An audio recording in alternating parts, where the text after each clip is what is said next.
So ఎవరైనా సరే IT course నేర్చుకుందామో job సర్చింగ్లో ఉన్నవాళ్ళు ఏ టెక్నాలజీ మీద ఎక్కువగా ఐటీ జాబ్ ఆపర్చునిటీస్ ఎక్కువ ఉన్నాయి ప్రజెంట్, స్పెషల్గా ఇండియాలో ఏ టెక్నాలజీ మీద ఎక్కువ జాబ్ ఓపెనింగ్స్ ఉన్నాయంటే మోస్ట్లీ ఏంటంటే ఇప్పుడు బాగా హైరింగ్ ఎక్కువ జరుగుతుంది ఈ software engineer or full stack డెవలపర్స్కి అది ఒక రోల్ అండి.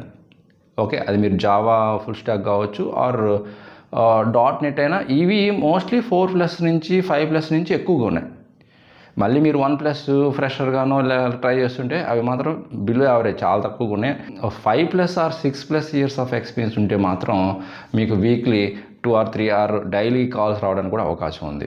ఓకే, సో అలా ఉంది. So software engineer job role బాగా డిమాండ్ ఉంది ప్రజెంట్ ఐటీ ఇండస్ట్రీలో, మన ఇండియాలో స్పెషల్గా. ఓకే, అది మీరు ఎలాంటి డెవలపర్ అయినా, బ్యాక్ ఎండ్ డెవలపర్ అయినా, ఫుల్ స్టాక్ ఇంజనీర్ అయినా సరే సరిపోతుంది.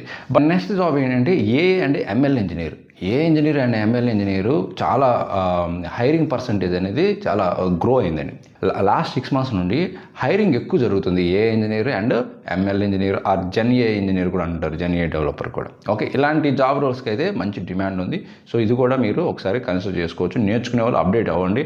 Okay, so already working professionals దీంట్లోకి స్విచ్ అవ్వడానికి ట్రై చేయండి. ఆర్ న్యూగా నేర్చుకునే వాళ్ళు మీరు ఈ ఇంజనీర్ ML ఇంజనీర్ కూడా ట్రై చేయొచ్చు. మంచి ప్యాకేజ్ వస్తాయి, బట్ బాగా హార్డ్ వర్క్ చేయాలి.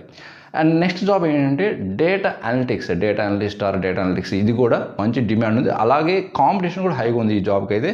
బట్ ఓపెనింగ్స్ పరంగా కూడా ప్రతి ఆర్గనైజేషను ఈ జాబ్ రోల్ని అయితే హైర్ చేసుకుని, సో అందువల్ల ఇది కూడా డిమాండ్ ఉంది. అండ్ నెక్స్ట్ ఏంటంటే data science and data scientist. ఈ జాబ్ కూడా మంచి డిమాండ్ ఉందండి.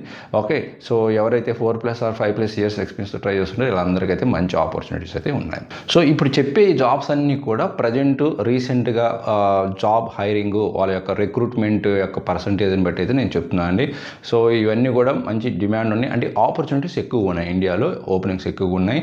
ప్లస్ ఏంటంటే కాంపిటీషన్ కూడా అదేవిధంగా ఉంటుంది. ఇప్పుడు చెప్పిన టెక్నాలజీ అనేది కూడా కాంపిటీషన్ ఉంది. ఒక అండ్ ML ఇంజనీర్ తప్ప మిగతావన్నీ కూడా కాంపిటీషన్ ఎక్కువగా ఉంటుంది. డేటా సైన్స్ కావచ్చు, డేటా ఇంజనీర్ కావచ్చు, డేటా అనలిస్ట్ కావచ్చు, or software engineer, Java developer కావచ్చు, ఆర్ .NET డెవలపర్ కావచ్చు, ఇవన్నీ. అండ్ ఫైనల్గా సర్వీస్ నౌ డెవలపర్ కూడా ఓపెనింగ్స్ ఉన్నాయి. బట్ 5+ 4+ ఇయర్స్ ఎక్స్పీరియన్స్ ఉంటే మాత్రం కాల్స్ బాగా వస్తున్నాయి. మరి మీరేమైనా ఛాలెంజెస్ ఫేస్ చేస్తున్నారా? కాల్స్ వస్తున్నాయి బట్ మల్టీ స్కిల్స్ ఎక్స్పెక్ట్ చేస్తున్నారు, జస్ట్ డీటెయిల్స్ తీసుకొని వాళ్ళు షెడ్యూల్ చేయట్లేదు, ఇలాంటి ఛాలెంజెస్ అయితే ఫేస్ చేస్తున్నారా? కామెంట్ రూపంలో తెలియచేయండి.